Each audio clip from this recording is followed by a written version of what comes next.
بەپێی چەندین سەرچاوە 21 بەندکراو کە بنەماڵەکان یان سەرچاوەکانی نزیک بەو بنەماڵانە لە سێدارەدانەکانیان پشتڕاستکردوونەوە هەمویان کوردن و سونین کە دەیان ساڵا کۆماری ئیسلامی لە مافەکانی کولتوری و سیاسی بێبەشی کردوون.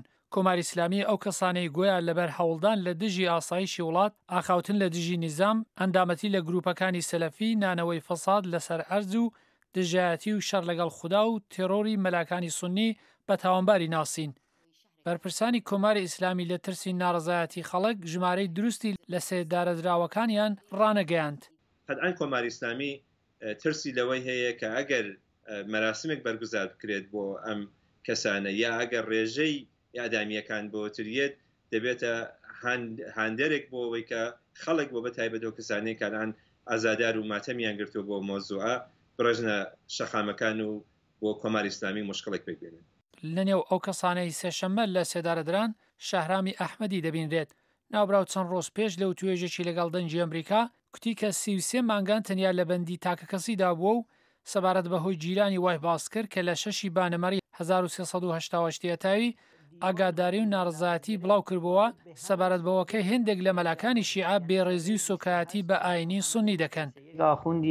ئاخوندەکە لە ماوەی دادگایەکەیدا بێڕێزی بە پیرۆزیەکانم ینی بە کوردبوونم دەکرد. دەیکوت ئێوە سێ تاوانتان هەیە، یەکەم کە کوردی، دووهەم کە سونی و سێهەم لە دژی نظامی کۆماری ئیسلامی کارت کردووە و ئەو سێ تاوانە هەر یەکێکی سزاکەی لە سێدارەدانە. هەروەها دایشی هیوادار بوو کە شەهرام وەک کوڕەکەی دیکەی بەهرام لە سێدارە نەدرێت. ئەو بەهرامیانی ئەدام کردووە شارام پێبنەوە لە ڕێخوا.